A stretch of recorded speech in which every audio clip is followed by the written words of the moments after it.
Welcome to another episode of Transformational Tuesday, where we are bringing you not just the success story, but the path that people go through to achieve awesome results. So this week we have the amazing Claudine. Just give us a little bit of an intro. Who are you? Where are you from?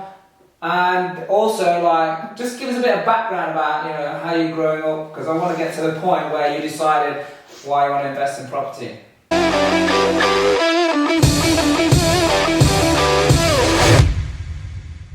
Absolutely. So I'm Claudine. I live in Robertson-Smith. Robertson-Smith. It's Robertson-Smith, but we call it Robertson-Smith because I'm from Hertfordshire, so it's apparently the posh end of just north of London. And so I'm married, and I have a lovely little boy called Hugo, who's 7, and he's like my world. I'm sure we'll talk about that in a bit.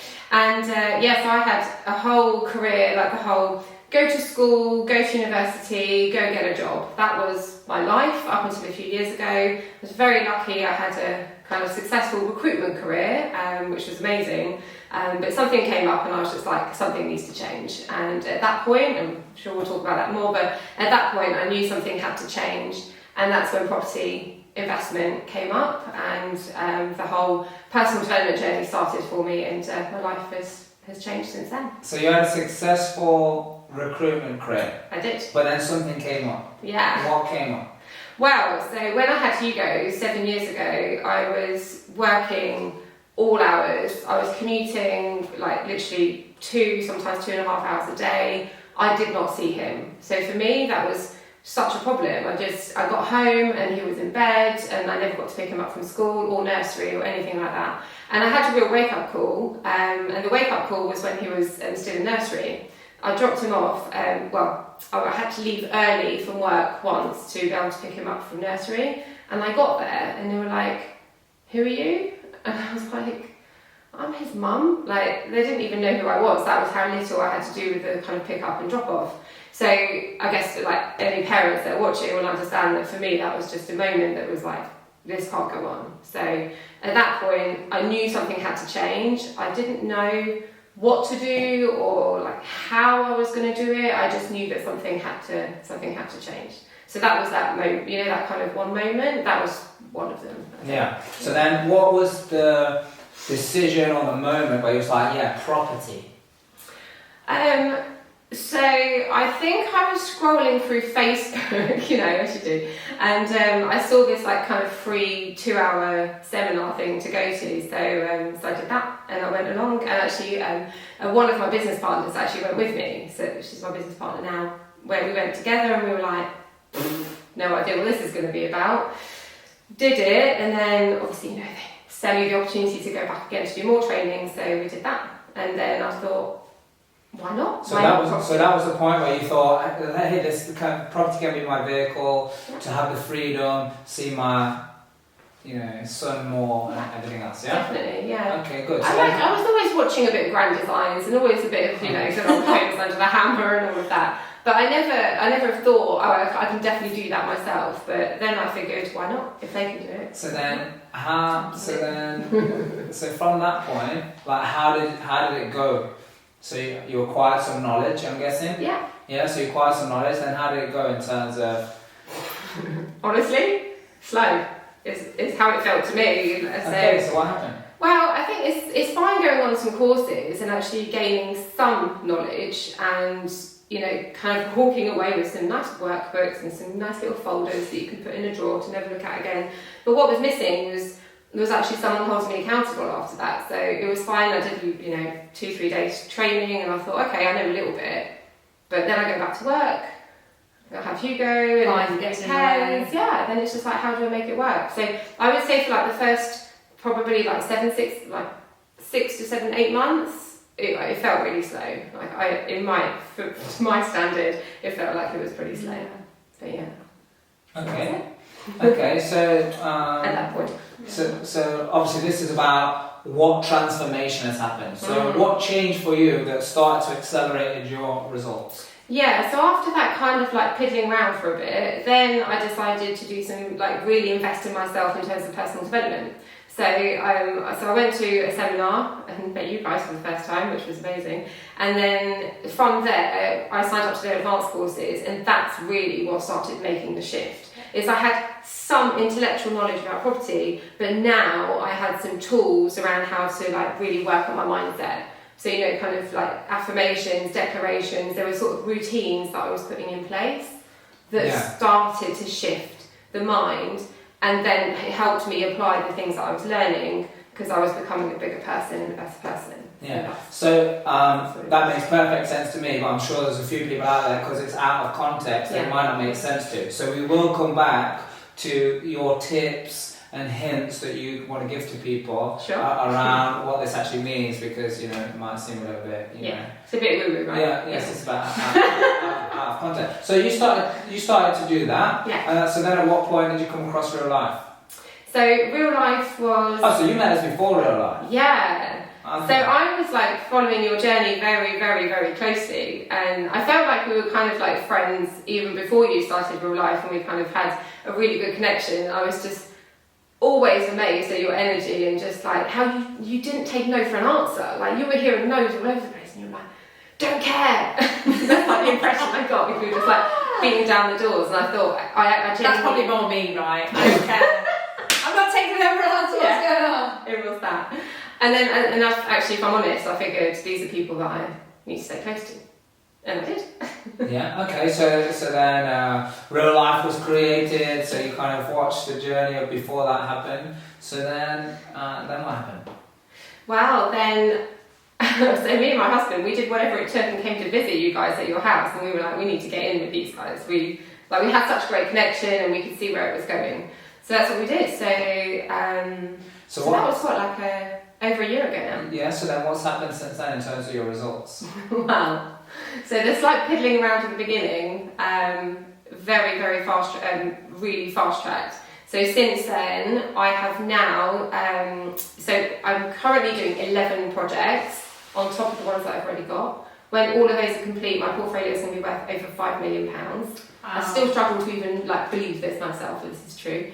And when I remember some calls with you, Mark, when I first started working with you, raising finance was fun for me. I remember that moment where you said, I can't raise money. We just can't raise money. So we're just going to do one at a time and just see how it goes for a while. Because I'm working and this and that. But no, raising finance, we don't really know anyone. I remember that. I remember that moment. And we were like, what? It was like literally my biggest blockage. And I knew that the moment I get over that, and with your support, I did. So I've now raised over £1.2 million in angel and JV finance, which is amazing. Wow. And so once all the projects completed, I'll have over 100 HMO units. Wow. Awesome. So what was the transformation? Because look, on many different episodes we're going to be discussing, and I know it's going to keep coming up on all these Transformational Tuesdays that we do. It's like information is very important, but what was the transfer? Because you had the information to begin with. So what was the transformation that made the difference, where results started happening? There's definitely a few things. I think the first thing is having a coach and having 100% accountability. I knew, so what I was saying before, I had a bit of knowledge, but no one to keep me accountable to apply it. Now I had someone who was week in, week out saying, this is what you're going to do, here are some actions, make it happen. If I didn't do it, I felt like I was letting my coach down and myself down and the family down. So I do feel that having someone to keep you accountable in terms of transforming, it just makes it so much quicker, and the results show it, definitely. Yeah, okay, good. So what about you as a person as well? What's different?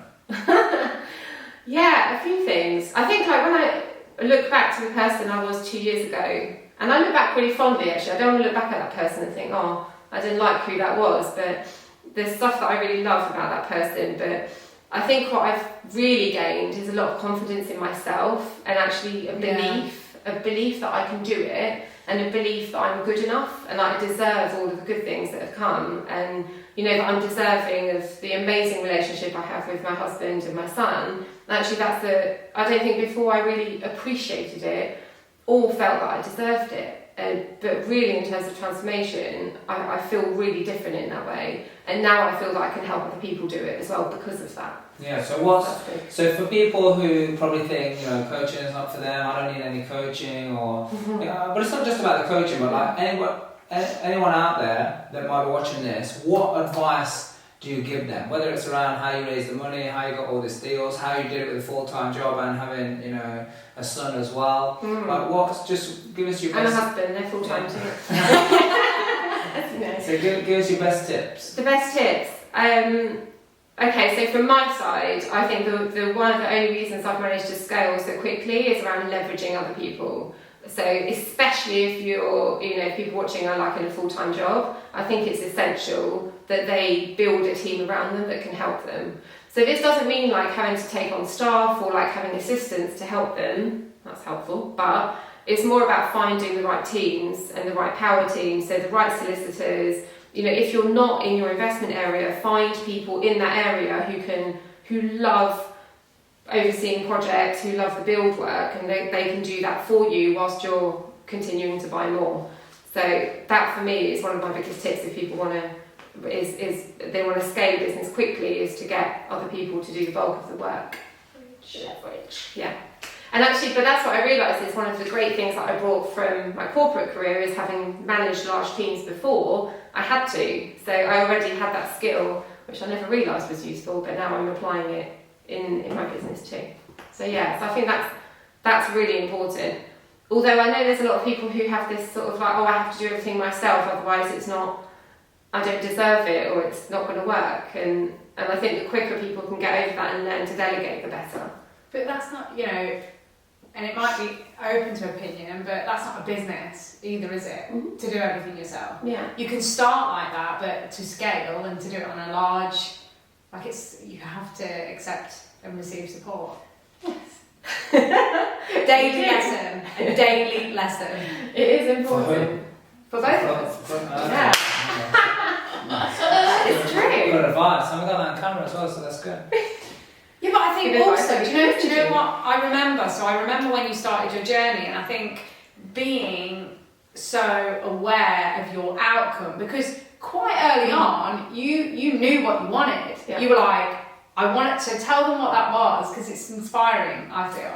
Oh, sure. Yes. So, the big move. So, right from the beginning when we started coaching, and my outcome has been to move to Barcelona and create a life for ourselves in Spain, by the beach, with Hugo in international schools, so that he is brought up with, you know, different languages and like 27 different nationalities in the school that he's going to. So that was always very clearly my outcome. I had the vision board with like the villa and the school and the like beach and all of that. So for me, that was always like in my mind. And so for context, Hugo was born in Barcelona, so we'd spent a few years in Barcelona already, but I was working, I hated my job, and I was like, I want to go back to Barcelona on my own terms, with my own business, other people working for me, and then have the lifestyle we want.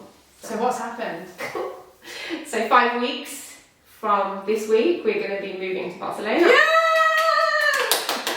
And not only that, I mean, tell them about the property you're going to be living in. I mean, God. Yeah. What did you say? It's your 5-year goal house? Yes. Oh my goodness. Yeah. So Wow. we took a step, and we were, because we were staying in like a service department for 3 months while we find somewhere more permanent just to give us some space. And then we were like looking through all these options, and we were like, oh, this is really nice. And then I was like scrolling through the pictures as you do, and I was like, oh, look at this, it's got a pool and it's got a sea view. And I was like getting more and more excited because it was all on my list of things I wanted for my 5-year house. And then scrolled again, and it had like a tennis court, and I like love playing tennis, so it's just literally my excitement level was crazy. But I obviously don't in the UK because it's wet all the time, so in Spain it'll be fine. And then I was like, oh my god, this house is like perfect. And it was like not far from the school, it's like 10 minutes away from the school that we've enrolled him. It was just like, you know, when the stars are just aligning into a place.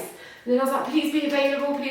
So then, we negotiated and got a good deal for a whole month. Awesome. So what's allowing you to deliver on this and move to Barcelona is the fact that you scaled so quickly. Yeah. So to scale quickly, you use other people's money. You're talking about leverage, but also leveraging other people, but also leveraging other people's money. Yes. Definitely. So what tips would you give to people who are like, you know, oh, you need to be rich and have millions of pounds to invest in property? What tips and advice do you have for them? Yeah, that's a good question. I was one of those as well. I was like, oh no, this doesn't work. So I did that for a while. So I do think the tip is you have to tell everybody what you do. And I know right at the beginning I was way too humble, way too unconfident to even tell people what I was doing because I thought I would be judged or that people wouldn't like it. But actually, genuinely, when you put it out there, the support that you will get from people is unbelievable. Like 99% of people will support and back what you're doing. So social media, use it. Like it's there, it's free. Put posts out there, projects that you're doing, projects that people that you know are doing. You're walking past a house that looks a bit run down, take a picture, put that on Facebook, just whatever it is, tell people what you're doing and they will come to you. That can take some time, but it will happen, definitely. So that's essential. Awesome. So also, you obviously leverage on other people's money, other people's time. Yeah.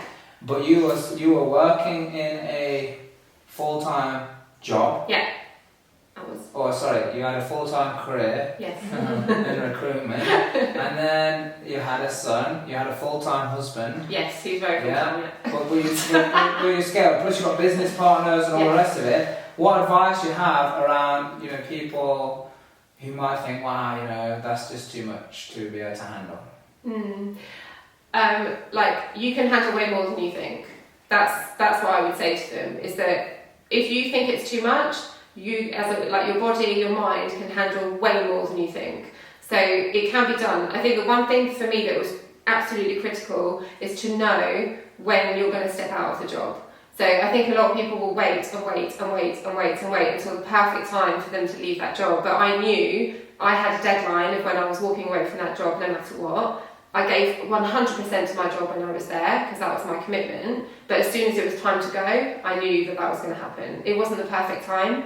There was stuff that hadn't gone brilliantly, but I knew. So I feel like anyone that's in that situation has to give themselves a deadline to know how long they're going to do that for. Because realistically, I think you can't do that for 10 years. Have a job and a career and a family and run a business. I think that's really challenging. But if you know it's for a certain period of time, you will make it happen. And then it's worth it. And I think also what's interesting is that not only have you scaled in such a huge amount of time, but like you're moving to another country in 5 weeks. So how do you plan on, or what are your tips on how to do this from afar? Because you've got to have some... I'll let you know that once I moved. We'll see how that goes. Well, what I'm saying about it is, I think you've ran it because it's a business and ran it in such a systemised way. You are able to oversee it and run it passively because that's the point in creating passive income. Definitely part of your goal. I think focusing on one thing. So my absolute focus was on kind of flats HMO. So I knew for me like cash flow was king. So I really focused my time on that. But then knowing my outcome of moving overseas, I set everything up to make sure that I could do it overseas. Yeah. And that's why my focus in terms of the role I play is funding. So I spend most of my time raising finance for projects that other people are doing. Funny that. Yeah. And in truth, I don't think I even really love property. But there are people, and these are the people that I find who love it. So they love overseeing the builds, they love going to see the projects, and that's brilliant because they can do what they love and then I can use them and they work with me and it kind of works. Perfect example of how to use it as a vehicle. Yeah. So it doesn't have to be your passion, but if you utilise the outcome that it gives you in the financial backing, it's great. Yeah, definitely. That's what it gives me. It's given me the outcome that I want without necessarily being totally madly in love with property, although obviously clearly there's some stuff I do love about it. It's just so they say what I hear is you're supposed to do what you love or find what it is you love. So what is it that you do love about it? I love putting things together. So I love being able to raise some finance. So effectively I'm giving someone a great return on their money, so I'm bringing that to the deal, and then I find someone that wants the finance for their deal and I make it all happen. So for me that's what I love doing, is giving people what they want and bringing it together, and everyone wins. Awesome. So you said in the beginning, you said you learned some information, Yeah. but then you only started accelerating when you started working on yourself and going into the personal development. That's not the first time we've heard that. Uh-huh. That's because I think that's the way it is, right? Yeah. So this is what this is all about. It's a transformation, and for people to understand that you've got to go through a transformation to make it happen. Yeah. So if you was to summarise what the transformation is and give people any tips of how to handle that, or maybe what advice would you give to yourself that now you've realised some things that you would like to have realised them sooner, so maybe you can help people realise what they need to do or let go of sooner? Yeah. Funny you should say that. So I think for me, I'm just thinking of how I put it across as a tip, but I think one of the most important things, I think, as I said earlier, was around the confidence building. But for me, the big thing I think I had to do in that was to let go of so much that had been built up in my brain. So I guess just everything from our upbringing of kind of school, university, job, like the process of personal development allowed me to understand there was a different way, but it also meant that I had to let go of all of that. And I think that's often the hardest bit. But I think that's a really strong tip, and I guess if I'm looking back to the person I was a few years ago, I would have told myself that sooner, to let go of the things that weren't serving me and identify them quicker, and then I think my growth would have been even faster if I hadn't sort of lugged it along with me for much of the way. So yeah, I think for me that's really important, that and then it actually, sometimes it does make me feel that a lot of the things that I was brought up with were not right, or, but it's just what it is. I guess we just have to accept it is what it is.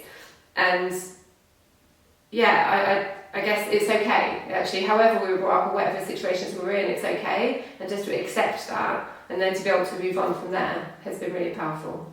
So I hope that makes some sense. Yeah, I like what you said there, because what I take from that is that I think that is the hardest part for people, letting it go. Because you might have lived in this way of living for 30 plus years, and it's like, go to school, go to university, get a job, get a better job, get a better job, get a better job. This is how you get more money. Yeah. And so then to shift your brain and go, there's a different way. Yeah.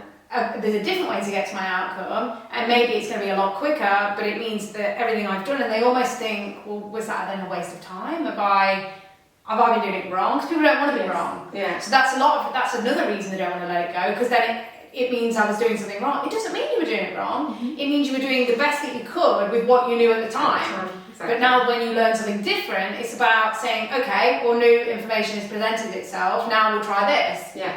It doesn't mean that what you were doing necessarily was bad. It just got you to where you were at that point. Yes. To get to the next level, you have to do something else. Exactly. I think you're a perfect example of, like, constantly it changes, because you do a lot of things. Like, correct me if I'm wrong, you have many deals in many different areas, many different partners, many different investment partners. Mm-hmm.